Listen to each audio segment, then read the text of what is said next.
Public Sénat, avec le soutien de la Mutuelle nationale territoriale, la Mutuelle des agents des services publics locaux et Adviso Partners, cession, acquisition et transmission d'entreprises, nos territoires ont de la valeur, vous présente le Journal des territoires.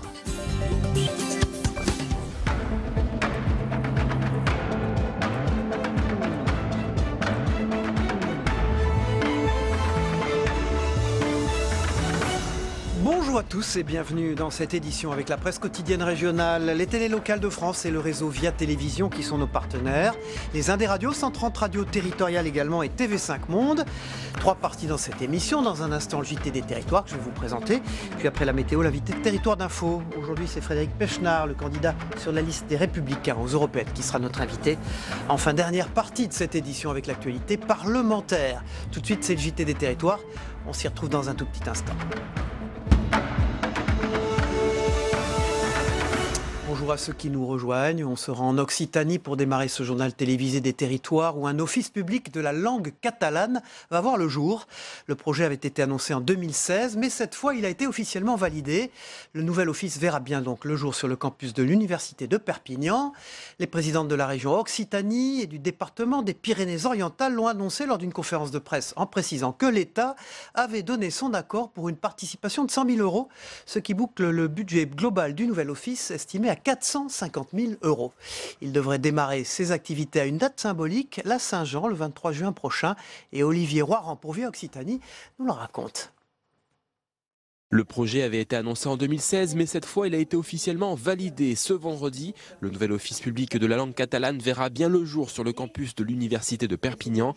Les présidentes de la région Occitanie et du département des Pyrénées-Orientales l'ont annoncé lors d'une conférence de presse, en précisant que l'État avait donné son accord pour une participation de 100 000 €, ce qui boucle le budget global du nouvel office, estimé à 450 000 €. À travers cet office public de la langue et de la culture catalane, on va faire prendre conscience de toute la richesse de cette culture catalane, que ce soit dans les expressions aussi artistiques, ou que ce soit aussi dans l'architecture et aussi dans les valeurs humanistes tout simplement. On est bien au centre du triangle Toulouse-Montpellier-Barcelone et donc le fait de pouvoir maîtriser la langue catalane, ça facilite aussi les échanges économiques transfrontaliers. Et ça, c'est un atout supplémentaire pour les Pyrénées-Orientales, pour le pays catalan, y compris en termes d'emploi, et vous savez combien on y est attaché. L'office public de la langue catalane devrait démarrer ses activités à une date symbolique, la Saint-Jean, le 23 juin prochain. Voilà, si vous comptez un jour gravir le Mont Blanc, il va falloir montrer patte blanche. Les conditions d'accès au Mont Blanc par la voie normale changent. Une mesure mise en place suite à de nombreux actes d'incivilité et à une surfréquentation au fond du sommet ces dernières années. Il faudra donc désormais décliner son identité et celle des accompagnateurs pour se rapprocher des neiges éternelles. Plus d'explications avec ce reportage de Camille Rivollet pour 8 Mont Blanc, notre chaîne partenaire sur place. Nom, prénom, l'identité complète doit être donnée, ainsi que celle des guides accompagnants lors de la réservation. Ce sont les nouvelles conditions pour accéder à la voie normale du Mont Blanc et aux différents refuges sur le chemin. L'identité des professionnels accompagnants peut être modifiée jusqu'à 48 heures avant et une souplesse pour les annulations est prévue. Le but n'étant pas de pénaliser les alpinistes, mais bien d'avoir plus de visibilité sur les ascensions. Une victoire pour Jean-Marc Peyex. Le maire de Saint-Gervais-les-Bains se bat depuis plusieurs années pour régulariser l'accès au toit de l'Europe. Le Mont Blanc est aujourd'hui la montagne qui a été sacrifiée par l'Omerta que quelques-uns ont entretenu, c'est-à-dire c'est un site classé. Site classé, c'est quand même ce qu'il y a de plus protégé dans notre pays.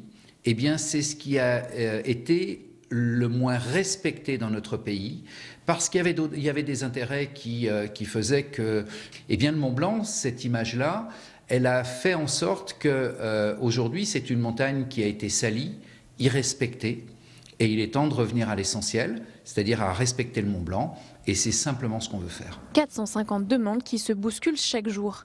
Une surfréquentation qui engendre des bivouacs illégaux et de mauvais comportements. Christian Jacquier connaît cette montagne comme sa poche. Guide de haute montagne, il a gravi le Mont Blanc une 60aine de fois. Depuis ses débuts, il a vu les comportements changer. Il se passait des choses depuis quelques années, des choses qui étaient un peu inacceptables. Il y avait quand même presque par moments une mise en danger de la vie d'autrui, hein, c'est-à-dire des gens qui montaient sans préparation, sans compétences techniques, sans matériel, qui faisaient un petit peu n'importe quoi. Donc les guides, par moments, se sentaient mis en danger. Également les secouristes qui étaient appelés à tout bout de champ, et surtout à des moments où il y avait des chutes de pierres importantes. Donc je pense qu'il y avait un vrai souci au niveau de la sécurité quand même. Cette régularisation devrait améliorer l'organisation des refuges et des guides, stopper les montées non préparées et permettre ainsi à tous les alpinistes d'évoluer sur le plus haut sommet d'Europe dans des conditions plus sûres et plus sereines. Ah, de bien belles images du Mont Blanc, de notre partenaire, la chaîne TNT 8 Mont Blanc. On se rend aux Antilles maintenant, en direction la Martinique. La campagne sucrière y bat son plein. Lancée officiellement le 13 mars dernier, elle s'annonce cependant moins fructueuse pour les petits planteurs. Au lieu de récolter les 500 tonnes habituelles, ils devraient ne pouvoir en livrer à la sucrerie Galion que la moitié. Et avec des coûts d'entretien en augmentation et un besoin en main-d'œuvre grandissant, ces professionnels redoutent déjà les chiffres de la saison. Sandrine Close pour Via ATD Martinique, notre partenaire, nous l'explique. Avec un climat plus que propice ces derniers mois, Justin Serraline aurait pu avoir aujourd'hui le sourire. Les machines tournent à plein régime, mais il sait déjà que les résultats ne seront pas au rendez-vous. Quand on est agriculteur, on n'a jamais tout. Et là, nous sommes victimes du tonnage, du manque de tonnage. Il y a des parcelles où nous sommes à 20 tonnes, 25 tonnes, 30 tonnes. Au lieu des 80 tonnes espérées, soit 25% en moins. En cause, l'invasion de mauvaises herbes au milieu des cannes. Et double sanction, le fléau nécessite une embauche supplémentaire de main-d'œuvre. L'entretien d'un hectare de canne a augmenté de 1200 à 1500 euros par hectare. D'accord ? Avant, c'était environ 1600 euros pour l'entretien d'un hectare de canne. Dans les conditions que nous avons, utilisation de produits phytopharmaceutiques, plus les moyens mécaniques et un peu d'extirpation manuelle. Là, nous sommes passés quasiment à 80% d'extirpation et d'entretien manuel. Seule bonne nouvelle, la teneur en saccharose de la canne qui, après la récolte ici, est livrée au Galion. Après un démarrage tardif de la campagne lié à des dysfonctionnements à l'usine, la machine semble bien enclenchée. Il y a une attente des industriels, enfin de l'industriel qui est la SEM du Galion, sauf que le manque de tonnage fait perdre beaucoup de temps, puisque nous découvrons beaucoup de surface pour très peu de tonnage, donc ça prend plus de temps à livrer. Comme les autres petits planteurs, Justin espère un meilleur accompagnement de la profession. Une aide à la balance destinée aux planteurs livrant au Galion devrait d'ailleurs être votée lors de la plénière de la CTM ce jeudi. Un complément qui serait le bienvenu car la saison 2020 est déjà en préparation. La dernière édition de l'opération Féminisons les métiers de l'aéronautique vient de se dérouler et dans les Yvelines, le centre de formation d'apprentissage vient de se dérouler dans les Yvelines, et les métiers de l'aéronautique basés à Toussus-le-Noble ont accueilli notamment des collégiennes de Vélizy-Villacoublay. Objectif, leur faire découvrir les métiers de l'industrie aéronautique pour casser ses préjugés sur cette filière. C'est un reportage de TV78, c'est la chaîne des Yvelines, notre partenaire. Sur ces plateaux techniques du CFA des métiers de l'aérien à Toussus-le-Noble, on apprend à entretenir ou encore à réparer des aéronefs. Des métiers techniques accessibles à tous et pourtant les femmes représentent seulement 20% des effectifs. L'idée de se faire que le mécanicien est quelqu'un de grand, costaud, etc. Aujourd'hui, c'est un métier qui est ouvert à tout le monde. Nous avons des outillages, nous avons des moyens pour lever les pièces, etc. C'est un métier qui est, accessible à tout gabarit, on va dire, et donc aux femmes. Cette visite s'inscrit dans le cadre d'un concours national à destination des collégiennes et lycéennes. Il est porté par l'association Air Emploi. Objectif, faire évoluer les mentalités et susciter des vocations. Elles ont une visite en entreprise, une visite dans un centre de formation et ensuite elles doivent réaliser une BD sur le thème les femmes et l'aéronautique et elles ont un grand oral. J'ai trouvé ça intéressant. Après, c'est pas le métier que je voudrais faire, mais c'est sûr que c'est toujours bien d'apprendre Des choses chaque jour. Pour la rentrée 2019, le CFA des métiers de l'aérien propose plus de 500 contrats en alternance sur le site de Toussus-le-Noble dans les Yvelines et à Bonneuil en France dans le Val d'Oise. Des formations accessibles dès la seconde générale. Pour terminer ce JT direction les Hauts-de-France où le commerce de proximité se bat pour ne pas disparaître. En Picardie précisément, dans le village de Rue, dans la baie de Somme, un couple d'artisans bouchers cherche un repreneur après 26 ans de bons et loyaux services. François Vasson de WEO est allé à leur rencontre. Dans quelques mois, c'est avec émotion que Sophie et Dominique Dreuillet vont dire adieu à leurs clients. Je pars sur Bordeaux. Oui. Voilà, parce que je pars faire de l'enseignement. Une nouvelle vie de formateur après 26 ans à la tête de sa boucherie à Rue dans la Somme. Partir, oui, mais pas partir en tirant un rideau. Que ce magasin continue à vivre parce que on a toujours eu une âme ici d'artisan. De la charcuterie maison et surtout de la viande locale comme les fameux agneaux de présalé de la baie de Somme. La boucherie fonctionne bien, 340 000 € de chiffre d'affaires annuel et pourtant cela fait 3 ans qu'il tente de la vendre sans succès. Aujourd'hui, il compte sur SOS Village. Pour des gens qui veulent changer de région aussi. En plus, on a, je pense, un prix très attractif. 70 000 € pour le fonds de commerce. La boutique reste en l'état, tout comme l'atelier avec ses 3 chambres froides et tout son équipement.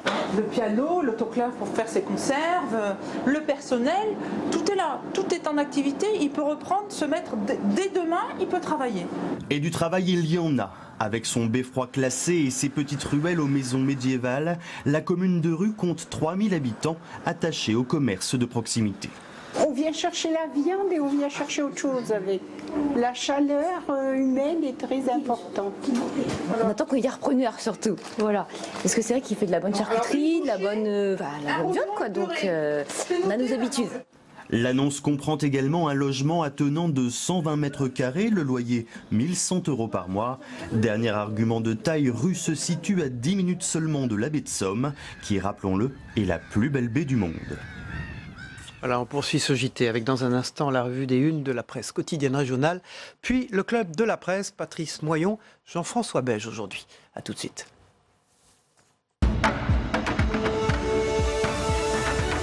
Bonjour Saveria, on démarre avec la une du Télégramme. Les maires bretons face à Emmanuel Macron aujourd'hui.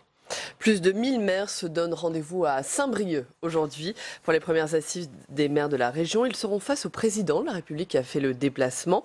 Ces maires dressent un état des lieux de leur rôle et de leur mission.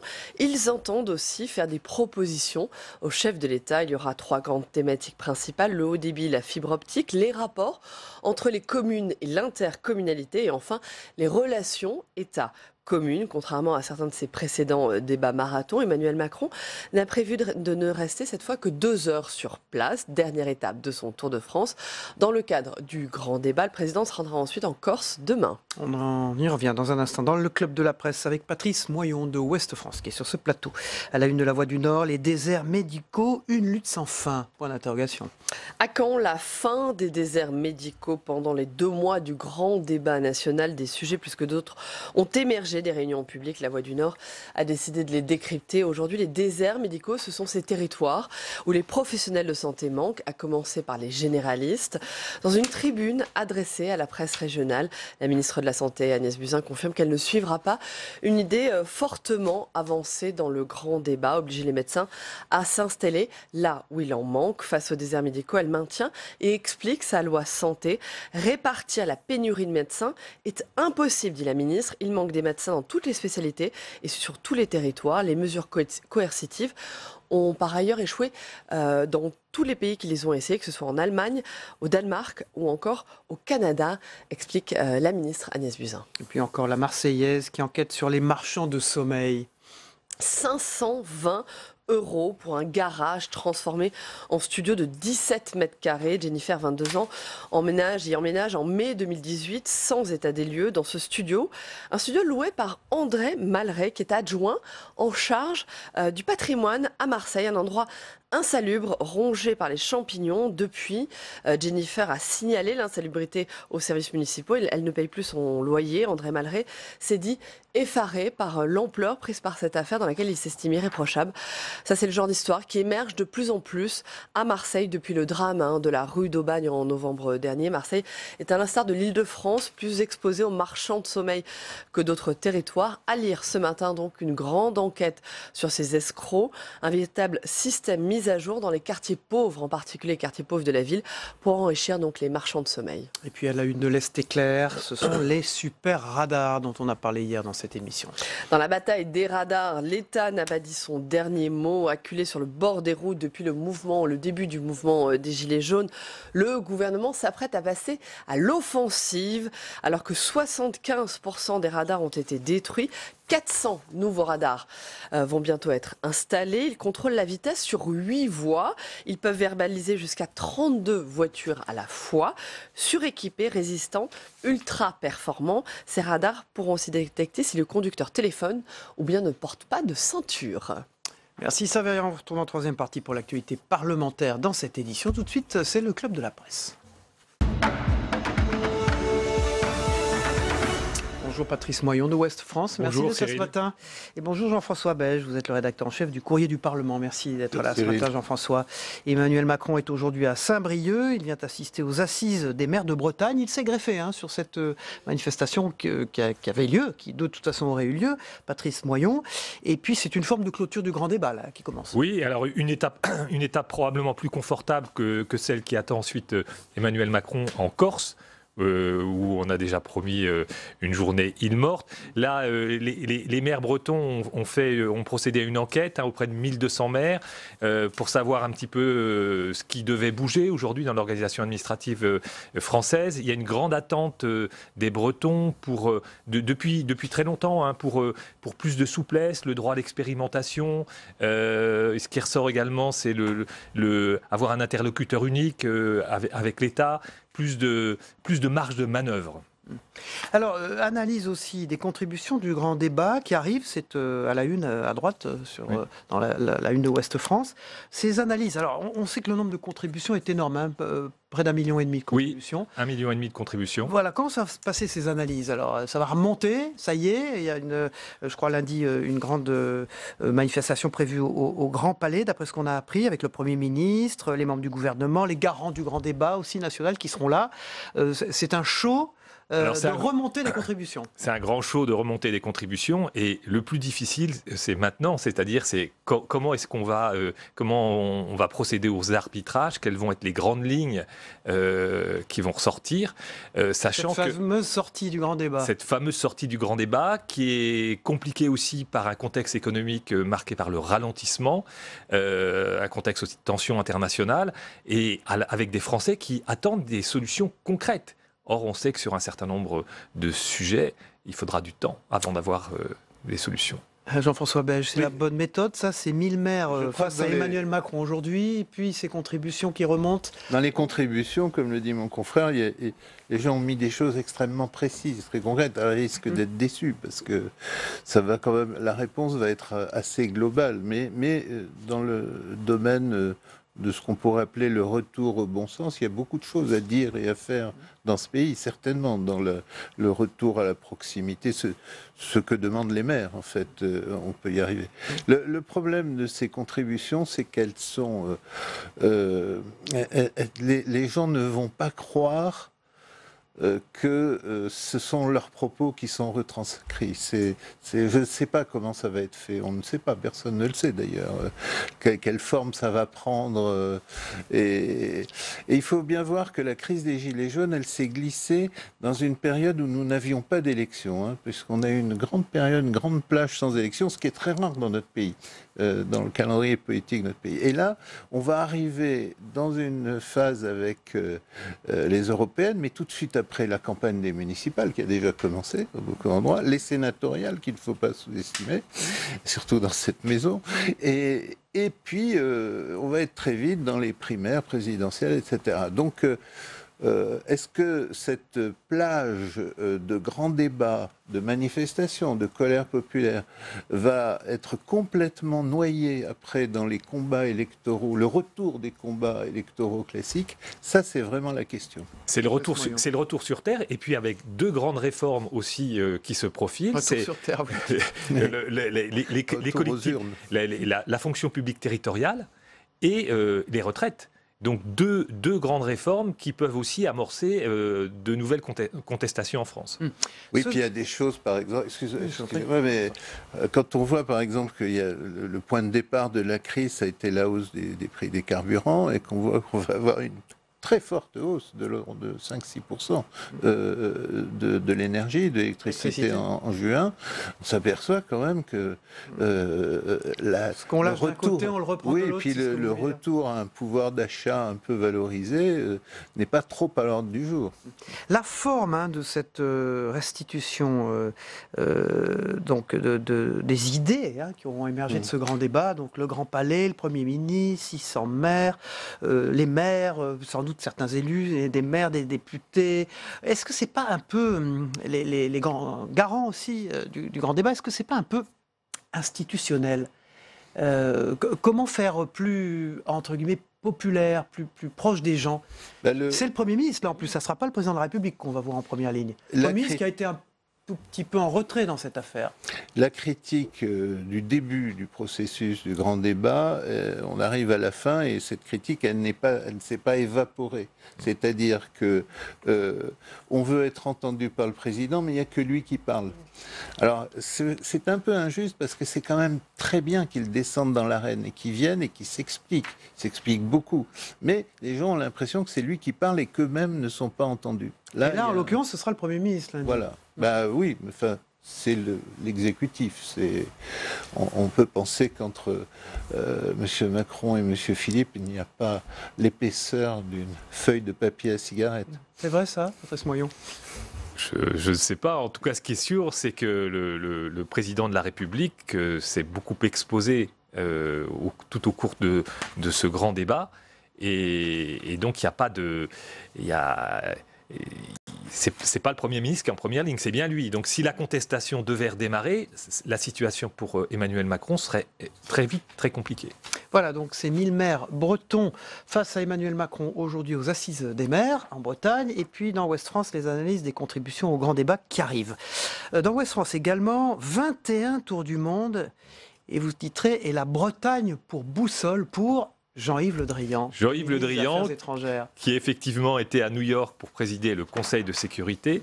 Ça n'empêche pas d'aller déjeuner, j'ai vu, dans un restaurant breton de New York. Qui s'appelle Tout va bien. Parce que, vous savez, il y a une longue histoire entre New York et la Bretagne, avec une petite ville du centre-Bretagne qui s'appelle Gourin, qui a été une terre d'émigration. Et tous les Bretons qui vont à New York, effectivement, vont soit dans des restaurants qui sont tenus souvent par... Sur la 51e rue. Juste à côté de Times Square. Voilà, juste à côté de Times Square. Alors, le ministre des Affaires étrangères, pourquoi il ne perd pas de vue la Bretagne? C'est quoi?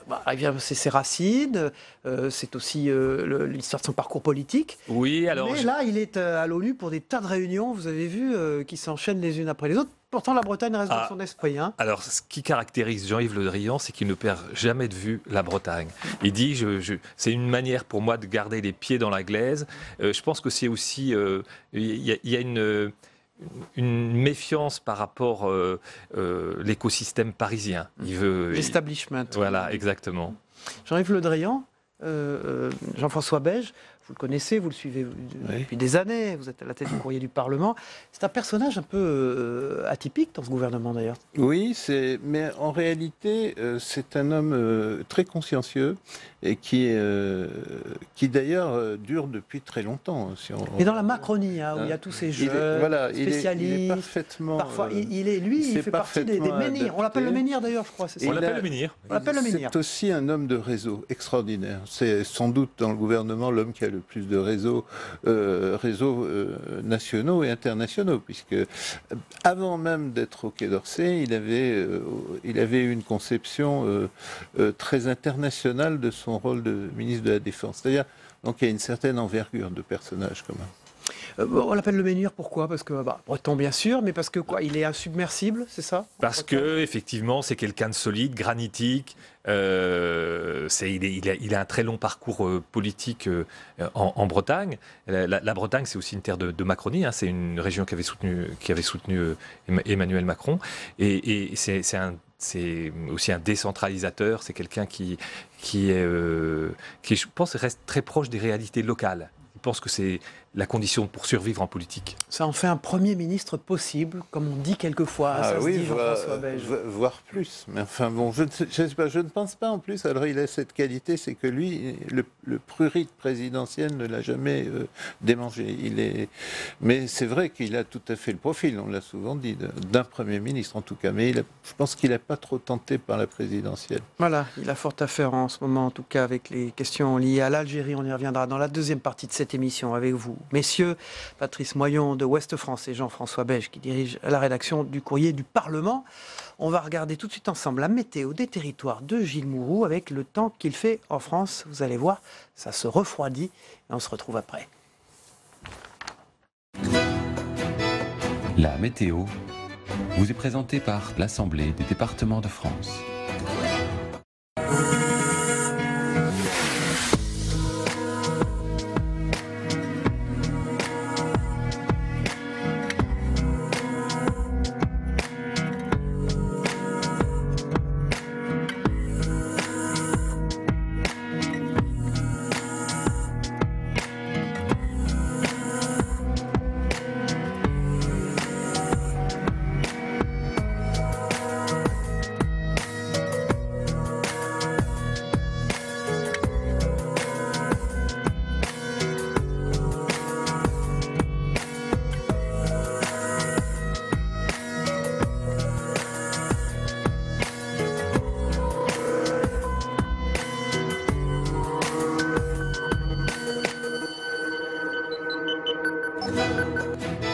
C'était la météo avec l'Assemblée des départements de France.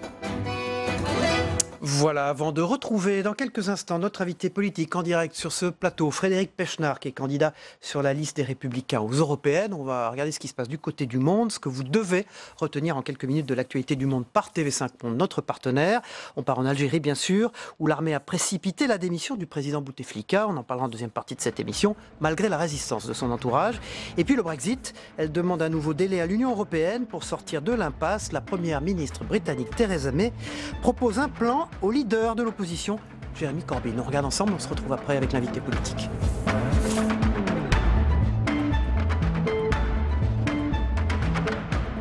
Public Sénat, avec le soutien de la Mutuelle nationale territoriale, la Mutuelle des agents des services publics locaux et Adviso Partners, cession, acquisition et transmission d'entreprises, nos territoires ont de la valeur, vous ont présenté le Journal des territoires.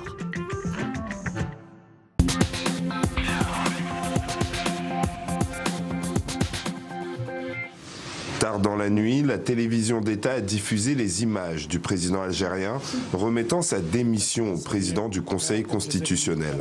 À sa droite, Abdelkader Ben Salah, le président du Sénat, qui selon la Constitution devrait assurer l'intérim avant la prochaine présidentielle. L'armée, qui avait demandé le départ du président, a aussitôt annoncé la marche à suivre. Nous voyons bien qu'il n'y a pas de temps à perdre et l'exécution immédiate des articles 7, 8 et 102 de la Constitution est nécessaire. Le chemin pour gérer les affaires de l'État passe par la Constitution. Des centaines d'Algériens sont descendus dans les rues et se sont rendus vers la Grande Poste. Après 6 semaines de contestation, c'est une victoire. Le système qui a obtenu la démission du président devra lui aussi partir. C'est la revendication populaire et les Algériens en sont conscients aujourd'hui. Ils sont conscients que c'est une première victoire, une étape importante qui a été franchie et que d'autres suivront dans les prochaines semaines ou les prochains mois. Malgré tous les efforts des députés, le processus que le Parlement a tenté de mener n'a pas apporté de réponse. Aujourd'hui, je prends donc des mesures pour sortir de l'impasse. Je propose de m'asseoir avec le chef de l'opposition et d'essayer de convenir d'un plan auquel nous nous tiendrons tous les deux pour garantir que nous quittions l'Union européenne et que nous le fassions avec un accord. Bien sûr, je suis très heureux de la rencontrer. Nous devons discuter ensemble. Nous devons veiller à ce que le Parlement ait l'occasion de voter sur des propositions qui peuvent empêcher une sortie brutale de l'UE à la fin de la semaine prochaine.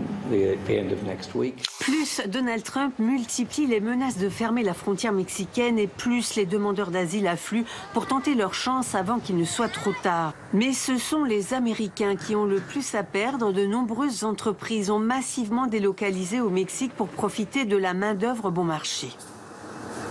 Ce serait dévastateur. Jusqu'au Midwest, les chaînes d'approvisionnement et notre industrie automobile seraient immédiatement touchées.